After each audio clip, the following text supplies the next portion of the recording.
We did some analysis. I was like, what's the number that our executive sponsor can sign off on? And I was like, okay, what if we asked for a bit more? We knew that if you had to get approval, it'd have to be at the CEO level. And so the CEO has bought it. And we go, when the CEO is bought in and it's on like the monthly review or weekly review charts, you're part of the transformational change. You talk about product market fit. These vehicle OEMs, they know scale. They know product market fit. There's an F-150 built about every minute at Ford. So they know what's going on. They know colors, they know trends, they know geography, they know a lot. We went at it ourselves. Once we realized we were solving a problem beyond just ourselves, we put in some of our own capital and started doing that. And do not underestimate the amount of magnetic pull that putting your own money into something can be for other investors to come to the table. When you're putting your own capital to work, there's just another level of like, okay, these folks are really in it. They're not messing around. That's product market fit. Product market fit. Product market fit. I called it the product market fit question. Product market fit. Product market fit. Product market fit. Product market fit. I mean, the name of the show is Product Market Fit. Do you think the Product Market Fit show has product market fit? Because if you do, then there's something you just have to do. You have to take out your phone. You have to leave the show 5 stars. It lets us reach more founders and it lets us get better guests. Thank you. Amar, welcome to the show, man. Excited to have you here. Excited to be here. Seen a lot, and I love all the stuff you're doing. That's good to hear, man. Well, dude, the first thing I have to start with is I was just looking through your profile just to get a refresh. 5 times founder. You're on your 5th startup now at Mantle. What keeps you going? Like, why do you keep starting startups? Why do you go back in? Oh, it's a loaded question. I love it, is the short answer. You know, every time I think I'm done, they pull you right back in, right? Quote from a movie at some point. I find problems and opportunities there. I just get into them and I feel like I can't get out of them until I'm done the mission kind of a thing. So it's just been how I'm programmed, how I operate and what I like to do. Is it the money? Is it the hype? Is it the building? Is it the solving the problem? Like what piece of it all is the one that most you find like pulls you in? It's a great question. The answer is really the thrill of the journey.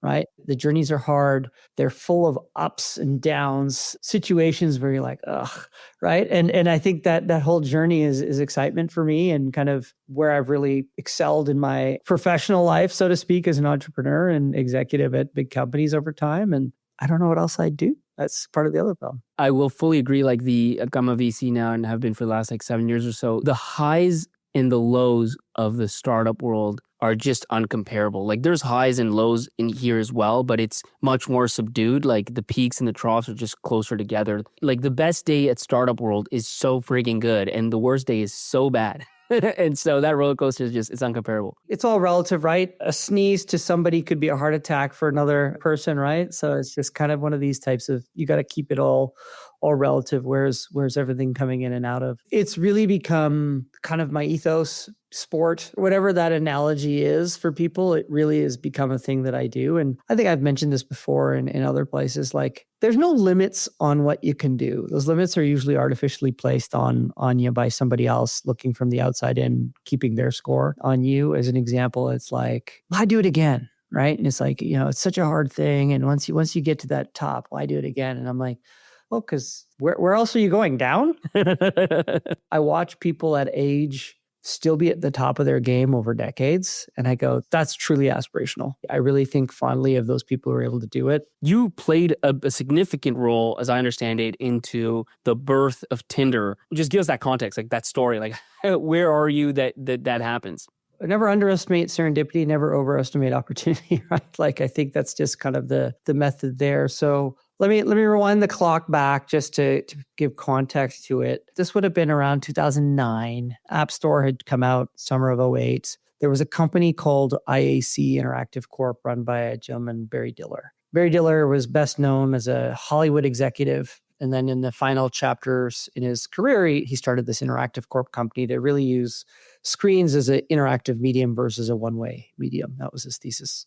Became super successful, had 50 plus properties under his banner, spun things in and out over time, like Expedia and Match Group and things like that. And they were a customer of ours at one of my previous companies called Xtreme Labs, where we did mobile apps. That was a company started by Sunny Madra and myself. Farhan Thawar was there, the VP of engineering at Shopify and some other folks.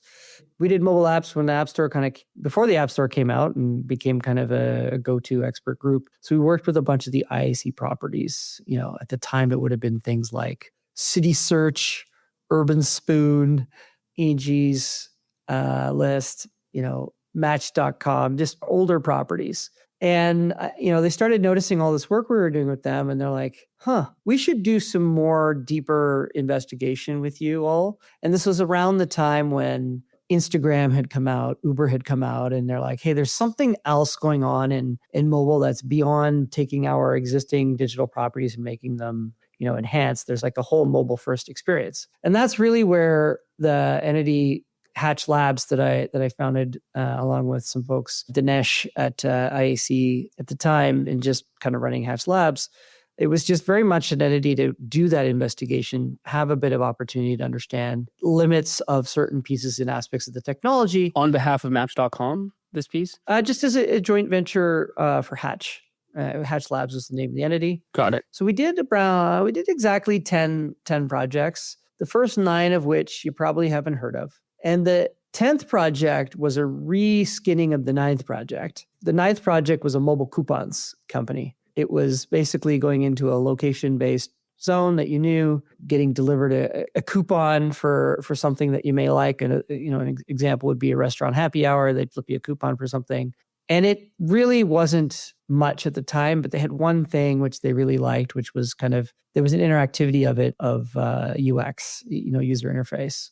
Wasn't much there. They said, what if we repurpose this for other use cases? And dating ended up being one of them. What was the interactivity that they liked? Was the swiping thing part of it, or? It was the ability to accept or reject that wasn't a checkbox. If you think back to Hot or Not, I think it was a web property where there was a red or green button. One of the things on a mobile was there was a touch interface. So you were able to do some of these other things. And credit really goes to that team, Sean, and some of the others there that really just figured it all out. But they repurposed it for dating. Back to school season happened. It was kind of better than the restaurant stuff. And then 2014 comes around and the Sochi Olympics hit. And it becomes the headline at the Sochi Olympics, the Winter Olympics, about all the athletes hooking up with each other in the athletes' village using Tinder versus like who's winning gold medals.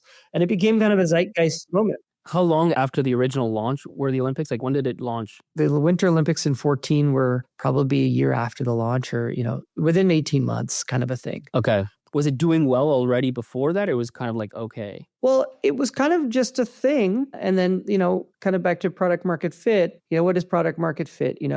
A, being aware that this 10th project had any legs, right? So it got reported on. B, you start monitoring interaction. So like, is it swipes per week, swipes per day, connections per week, connections per day, connections per hour, connections per minute, connections a second? Like you start getting into these metrics and you're like, there's something here. And real credit goes to the team that was running the business at the time, and just hats off to them for figuring this out. What happened at the Olympics? So at the Olympics, it became part of the moment, part of the, if you were an athlete in the village, once you were done your 4 years of training since the last Olympics, there's a lot of fit people with a lot of spare time and a lot of extra energy. So there was a lot of connections happening. Was that like the PMF moment sort of thing? Like that's really a huge inflection point for Tinder and the growth trajectory? I think that would be the one that I would say. Others would say there were other ones possibly before or after, but that to me was really like, okay, this is a thing. And when you have a thing, it's usually validated by some kind of data that's describable, repeatable, understandable by other people. And so then like after this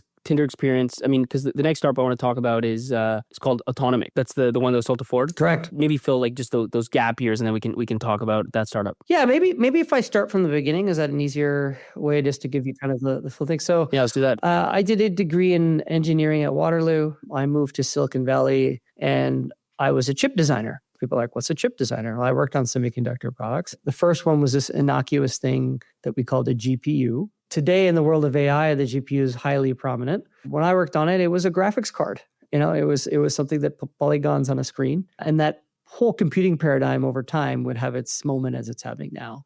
Other products I worked on something called Computer Interface 1, and then smart marketing person walked in and called it Universal Serial Bus, or USB as we call it today. So that was version 1. We're now on letter C. So I had the privilege of being involved in long-standing things that have had mass adoption, just to see how those markets have played out. Through there, I've just had a journey in S-curves of technology across software, cloud, vehicles, security, AI, mobile, just the whole bit, and kind of retaining a lot of roots in hardware. There's been a lot of chip things that we've just kept in touch with over time. I was also, for a period of time in there, a general partner at a VC firm. Then I ran my own VC firm for a bit. Right place, right time. It was kind of the era where mobile and social were fusing together, and hits came early and often to Electronic Arts, Salesforce, Facebook, Apple, Google. Kind of list kind of goes on. And that's why there was never a fund due there, because we just, decided to do it for myself over time, and just been doing companies since then. And that's kind of the history of it. So Xtreme Labs did the mobile apps,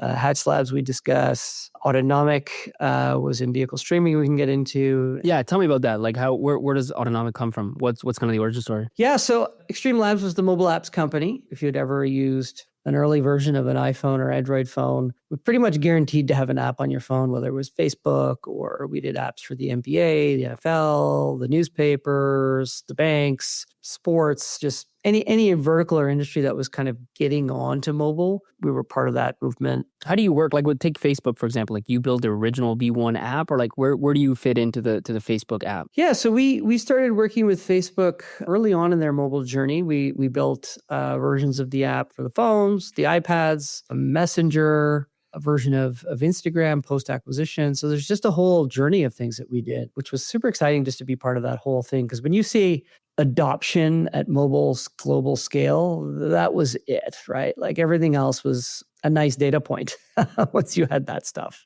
That was key. So we sold that company to a software company called Pivotal. I got to work for Paul Maritz, who was the number 3 person at Microsoft during the 80s and 90s under Bill. And when Steve Ballmer got the job, he left and ended up joining VMware and ran that through its height, and then started Pivotal. Purchased our company, got to work there with him. And then that company subsequently went public and got subsumed by VMware and Broadcom eventually. But in there, I was the exec sponsor for a series of customers that were burgeoning into not just digital transformation and cloud, but mobile transformation as well. Auto industry was one of those industries. So I was the exec sponsor for our auto vertical, which included the Ford Motor Company. And one of the conversations we were having with Ford Motor Company was, this was during an era of, there was on demand, there was electrification and autonomy hitting the auto industry with Uber, Tesla. And what year is this? This would have been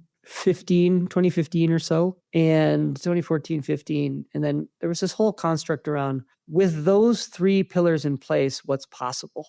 And what became apparent to us, in the conversations and the work we were doing, was there kind of needed to be this fundamental layer of substrate of data to power all those 3 things for various OEMs, and Ford being one of them. And that's when we started talking about, hey, you need this platform to do this. That's when the whole conversation came around. We're not going to build it, but if somebody had it, we would use it. What exactly did they need? Like, what data, what platform? Yeah, so if you think about the jump from a flip phone to a smartphone, a flip phone had your contacts and phone numbers, and you could dial, maybe text. When you went to a smartphone, it became the world of apps and data, right? That connectivity jump didn't exist for vehicles outside of Tesla. They had to go get modems. You had to get wired into the systems of the vehicle to get information that's outside the firewall and then inside the firewall. And what I mean by that is, outside the firewall would be, door lock, door unlock. And then inside the firewall would be something like, fuel levels, things that would be something you could view from the inside. And they actually physically happen to be behind the firewall in a vehicle, for context. And so that platform of connectivity didn't exist. And that's the platform we sought out to make. What does that get for the ability to be able to have this data at scale? This is where, if you have a vehicle and you're able to do things remotely with it, if you're old enough to remember, there used to be these key fobs that could start cars remotely, maybe lock the door from a distance and unlock the door from a distance, or blare the horn. That went into the construct of something called phone as a key. And these apps were born that would allow you to remotely lock, unlock, start, turn on HVAC, those types of elements inside of a vehicle. So that was the foray that started it. And in order to do that, you needed a baseline hardware piece in the car, the equivalent of a modem that would allow you to connect remotely. And that modem would need to be hardwired into the communication system inside the vehicle. And those communication systems can be in front of the firewall or behind the firewall, figuratively and literally.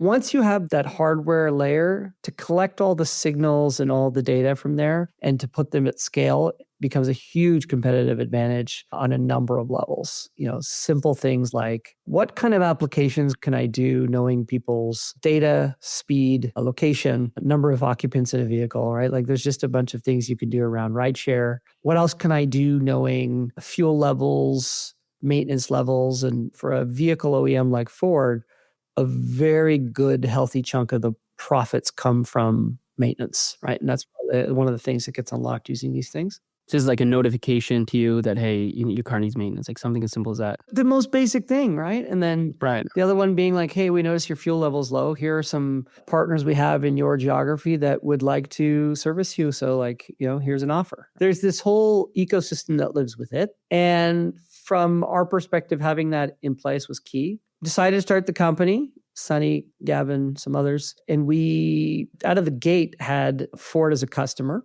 Didn't really know what that meant, but they sure let us know pretty quick what that meant in a good way. And we started building. We had a prototype in 100 days. They implemented it. They had a test fleet. 6 months in, they're like, we think we're going to take this prototype to the next level. 11 months in, or 10 months in, actually, they announce to the world they're going to connect all of their vehicles and have all of their vehicles be connected. And I remember thinking about that announcement going, well, that's pretty fantastic. We could only dream of such a situation, and they've done it. And then the reality is we realized they were doing it with our platform. So our platform was going to be embedded in every vehicle. That was an amazing achievement just from a product market fit. Ford Motor Company at the time made somewhere between 6 or 7 million vehicles, right? But like they announced this before running it by you, that you'd be able to support it and whatever? Well, they'd asked us to prepare a slide for their investor meetings. We're like, okay, yeah, here's what we're doing. And then embedded behind it was by the way, here's a gift. That was super interesting because having them as a customer out of the gate meant we had a pretty significant contract. What did that contract look like? I mean, how do you even negotiate such a lopsided situation? Well, here's the thing. As well as we thought we were doing, they were like, yeah, it was such a small rounding error for them, to be honest. And this is one of the startup things that's always been an unlock. If you're going to ask for something at a size or scale that's meaningful for your potential customer. Because if they cannot do it at a scale that's of meaning where their boss has to sign off on it, they might not be that serious. So I see a lot of entrepreneurs going around saying, hey, we'll offer this thing for free. We'll offer this thing at a discount. And I'm like, what if you added a 0 to it or add 2 zeros? See what their response is, see what they're doing. Because now people want to be involved with impact scale, especially at a big company. You get promoted for change and offense, right? If your startup product or company or service is involved in a transformational change, that's offense. You want to be a big part of that. You want to be a material part of that. You're seeing it today with AI infrastructure. People are asking for billions of dollars and hundreds of billions of dollars in some case, and they're getting it. That's the theory. Like tactically, how did you do it with Ford? Yeah, so we did some analysis. I was like, what's the number that our executive sponsor can sign off on? And we had gotten a very good relationship just given the previous life of being the exec sponsor. So I kind of understood the landscape. And I was like, okay, what if we ask for a bit more? Then we know that this exec sponsor, and she was amazing, Marcy Claiborne, she was the CIO. And we knew that if she had to get approval, it'd have to be at the CEO level. And so the CEO was bought in. And we go, when the CEO is bought in and it's on like the monthly review or weekly review charts, you're part of the transformational change. And that was a key piece for us. One of the observations we made is like in some order of magnitude of dollars, it's important at Ford Motor Company. Like you got to imagine the company today, I think does $180 billion of revenue a year. So like how that is it's like bumpers for every F-150 is a multi-billion dollar line item, right? Like it's a big line item, right? So you just got to remember that the order of magnitude of these things. So what are you doing? You're doing say like $1 a month per car, $10 a whatever. Like, is that some kind of formula? Yes, that's exactly it. So we came up with an 8-figure number to start as a blanket, because we figured that was enough to be important. And the onus was on us to perform, right? Without the performance, none of this happens. Then we came up through procurement with the $1 per month per vehicle. And even at 5 million vehicles a year, that's $60 million in year one, 60 plus $60 million a year in year two. So you quickly start getting this scaled number. And after the announcement of the 100% connectivity, we ended up in this like interesting conversation at procurement because the procurement people were like, this number, I got to go get some like pretty senior sign off on this type of scale. That's where it went from procurement discussion to a what will it take us to not sign this contract discussion. That was a pretty high-class problem. And to start and exit a business within less than a year at a scale like that is right place, right time. And so ultimately Ford acquired it because that was cheaper than signing this kind of contract. We have tens of thousands of people who have followed the show. Are you one of those people?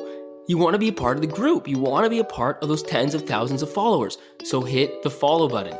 Yeah, and the contracts are like 5 to 10 years long, right? So you end up in this pretty healthy situation. We went in, loved it, learned a lot about global scale. Like you talk about product market fit. These vehicle OEMs, they know scale. They know product market fit. There's an F-150 built about every minute at Ford. So they know what's going on. They know what's up there. They know colors, they know trends, they know geography, they know a lot. In fact, there's such a treasure trove of data there that they don't know, which is why these platforms are so valuable. So now every vehicle that rolls past that yellow line in manufacturing has Autonomic stitched into it. It heartbeats. And that's huge. Now you can answer the question, how many vehicles did we make today? And the system will tell you exactly how many vehicles were made today. That's awesome, man. And I think over time, this is age. This is a few years old now. I think like every day there was 10 billion signals running through there. You can think about like acceleration, brake, speed, lock, unlock, start, seatbelt, like just the whole list of these things. Window up, window down. Like everything's in there.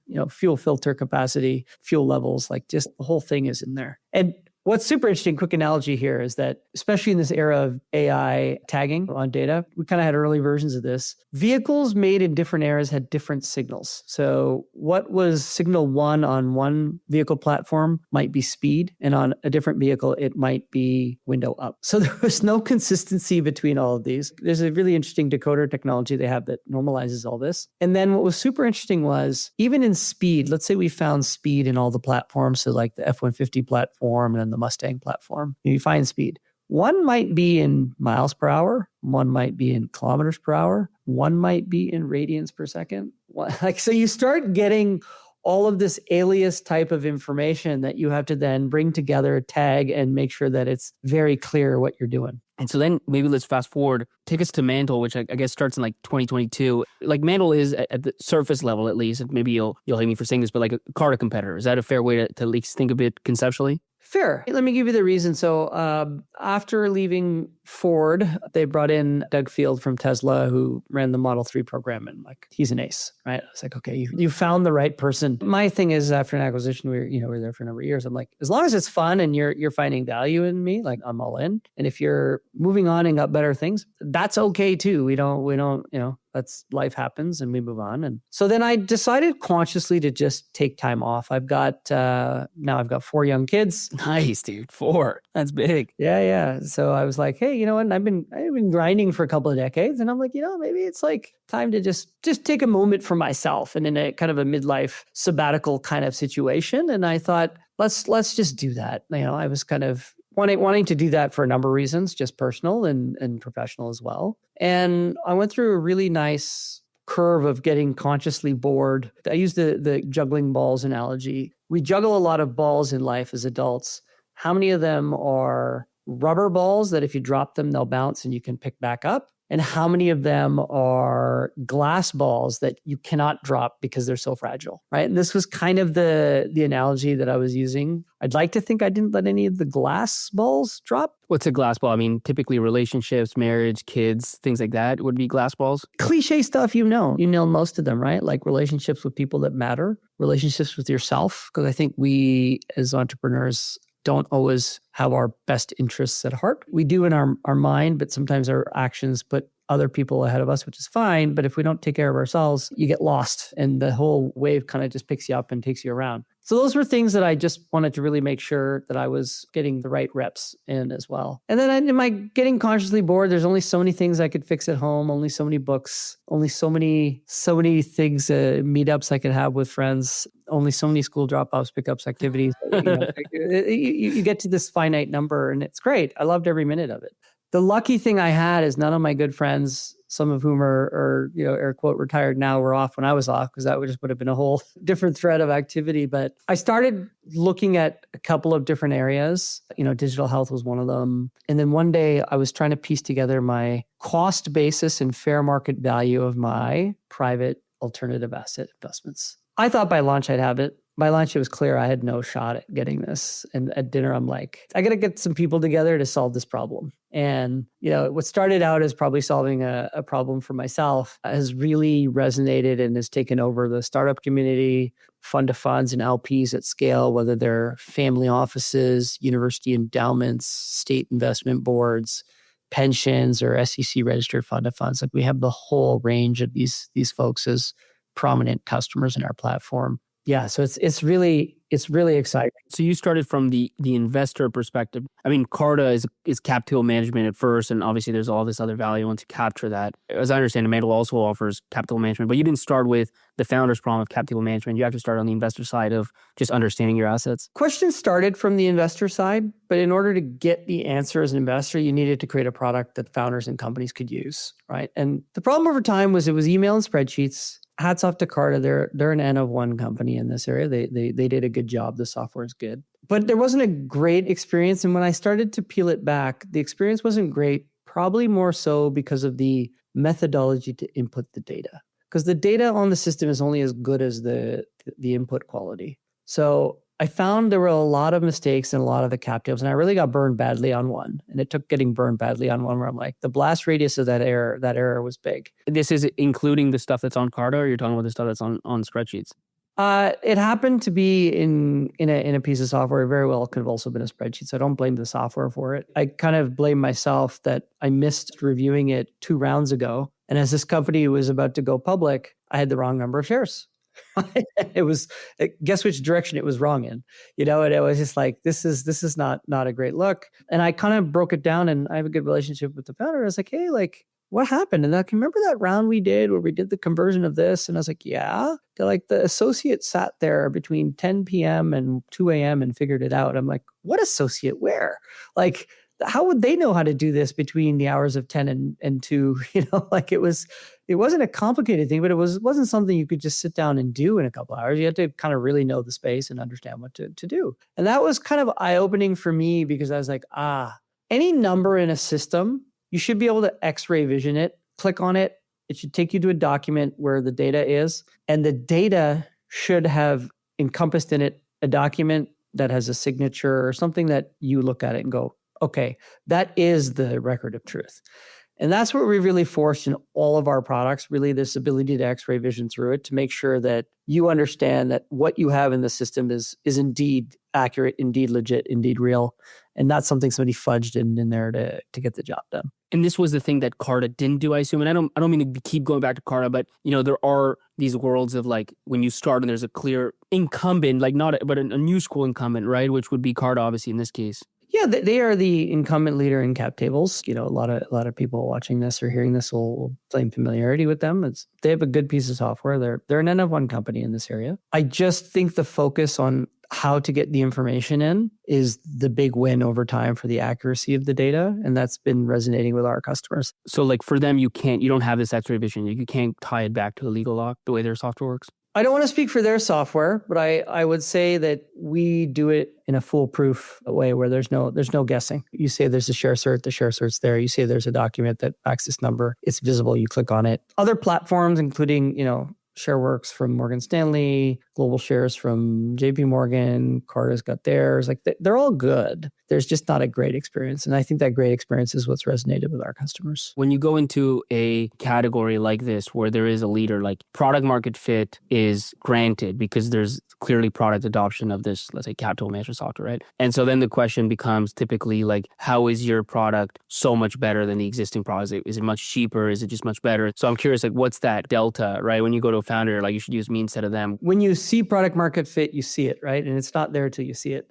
We have 2 things. One, I just think the whole workflow to get on there is a methodology that resonates with those who are trying to do the work precisely. There's accurate, and then there's precise, right? I think there's a slight difference. And then the other advantage we have, which I think is more material, is we started with an AI native capability. So to onboard your product into our product is a fully automated process. Like you literally, you can ship drop in a folder of documents and boom, you have a draft cap table, right? Like that's kind of the big step change. Doesn't mean it's forever remote, but that's how you get started. And if that's your experience to start, where your time to delight is like seconds or minutes, like that's a big deal, especially in an enterprise type product like this, where like delight is few and far between. I'm curious to hear maybe the specifics on just getting started. Did you have a conversation with, 50, 100 different founders, or were you already like opinionated on this is the problem and you just got to go solve it? How did you approach it? Yeah, I was quite opinionated on it, but being around long enough, I know that being opinionated on it isn't the solution to everything. That's a little humble pie there.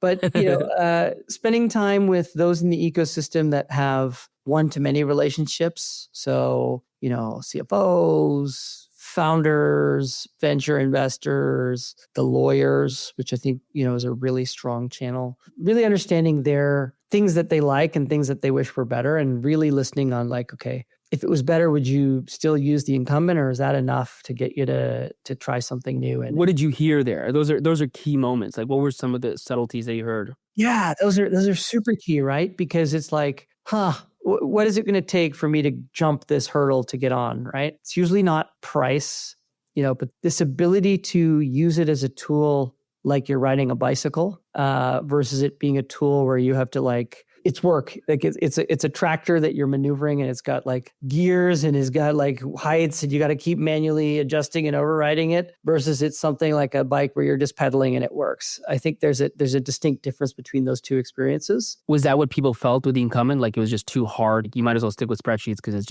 it's no easier to do it with the software, or? Well, I think they spoke. I think there's a lot of adoption of the software, but using the software felt like work versus it felt like delight. And I think there's a very subtle difference in there where it's like, oh, I'm just going to recommend everybody use this product because it gave me the delight in something. And it could be nuanced. It could be nuanced of like, it saved us hours in diligence or drafting things. It could be something mundane about even drafting stock options or something simple like that. So it's like, there's just an overall feel and fit that really resonates with our customer set. Because you started off with this idea that you just upload the documents and you get a cap table, like that was day one stuff? Yeah, that was the idea. Because it's like, there shouldn't be hours and hours or days and days to get this stuff up and running. Did you raise right off the bat? How did you kind of set that up? We started working through it. The group that founded the company, so Dwayne's my co-founder here, along with a few others, we kind of just bootstrapped it. We went at it ourselves. Once we realized we were solving a problem beyond just ourselves, we put in some of our own capital and started doing that. And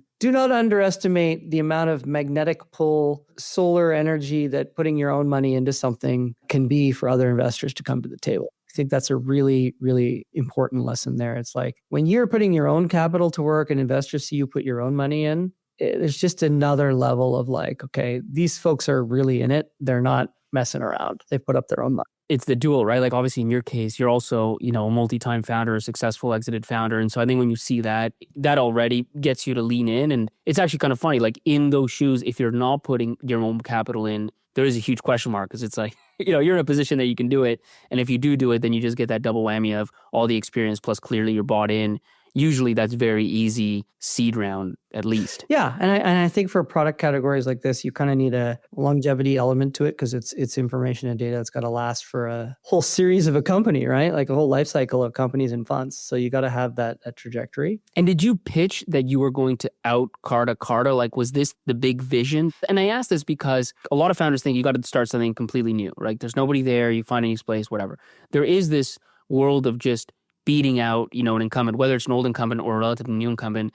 And then the question is, what's that pitch? Is it like, well, they're up market, I'm going to go down market, I'm going to do it with less money, I'm going to be more lean? Or is it the big one of like, no, I'm going to be 10x better than them, 10x cheaper, and I'm actually going to beat them at their own game long term? Like, I'm curious how you framed it. This is great. So let me take a longer answer to this because I love this question. It's very good. There are two types of companies that I've seen over time be successful. There is one where there is really a pull demand where you're taking an existing industry and you're pulling from it. And it might be taking a $5 billion industry and making it $3 billion. And in reducing it to $3 billion, you've captured some part of the $3 billion and you have a really successful business. There's another type of business that I call the 0 billion, where it's like $0 today and you're doing something net new in terms of ideas and activity. But if the following two things stay the same and this one third thing happens, you are set to own the entire market, right? And that becomes a multi-billion-dollar